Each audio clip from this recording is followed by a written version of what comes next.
So we've modified our graph designs here. We've done some pretty cool stuff using something called a marker and something called a column. However, there is one thing missing here, which you may kind of be familiar with when using a program like Excel, for example, which is that right now, if I look at this chart, for example, take a look at all these columns, I don't know what the actual value of each of these are. Now, of course, what I could do is I could take my type tool and I could manually enter the values here, but that also means that every time I change my data, I'm going to have to manually adjust those values as well. Isn't there some kind of way where I can get Illustrator to display the values kind of at the top or somewhere on this chart? The answer is you can, but it's kind of a hack. It's a feature that's buried deep inside of Illustrator, and the actual way that you implement it doesn't really make that much sense. But bear with me on this one. I think you'll find that it'll be well worth it. Basically, what we're going to do is we're going to redefine a new graph design for use with the columns. We're going to keep the same battery design, but we're just going to modify it in one way. I'm going to come over here to my Tools panel. I'm going to choose my Type tool, and I'm going to click over here, and I'm going to type in a very special code, which is a %, followed by 0, 0.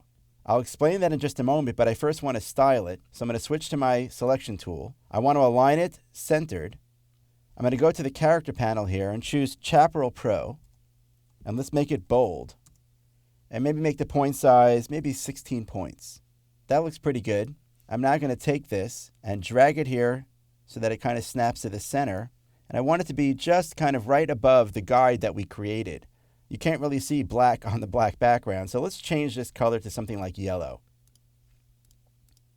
So now I have that value there. First of all, what did we just do? Well, the % is a special code that tells Illustrator if there is some text inside of a graph design, and if it starts with a %, that means display the actual value of that particular data series within the graphic. The first 0 that appears there indicates to Illustrator how many characters or how many numbers you want to appear before the decimal point. The second 0 tells Illustrator how many numbers you want to appear after the decimal point.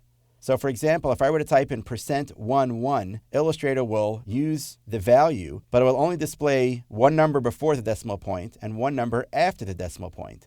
The 0 is a special character. That tells Illustrator, display as many characters as you need to show the entire value. So for the most part, you're usually going to go ahead and choose $0, 0. Now the truth is I can place this anywhere that I want. If I want the number of this data point to appear on top of the battery, I'm going to position my text right above it. And in this case, I probably would color it black or something else that's more visible. But I'm going to press undo because I really want the value to appear inside the top part of the battery. Now I'm going to select all this. Now basically I'm selecting the battery artwork, the guide, which defines where the sliding area is, and also the text. Now I'm going to go to the Object menu. I'm going to choose Graph, and then I'm going to choose Design because I want to define this as a design. Let's create a new design. I'm going to rename it. I'm going to call it Column Battery with Number. Click OK, and then click OK again. Now let's use this graph design for this chart. I'm going to go ahead now and select the chart itself. I'm going to go up to the Object menu, scroll down to where it says Graph. I'm now going to choose Column because I now want to change the column inside of this graph. I'm going to choose Column Battery with Number, make sure column type is set to sliding, and then I'm going to click OK. And now you can see that at the top of the battery here, the value for each of those individual data series now appear inside the artwork. So now you know the secret, basically the secret code. Inside of your graph design, just put a live text object, position it or style it however you like. Just make sure it has %00 in it, and Illustrator will swap out that special code for the actual value used in that graph. Just to show you, if I take this chart right now, and I choose Object, and then I choose Graph and Data, let's go ahead and change some of the data here. For example, instead of 45, let's make this one 60. Click Apply, and now you can see that the 45 has changed to a 60 here inside the chart. It's a powerful way for creating stylized charts and graphs here inside of Illustrator, and now you know exactly how to do it.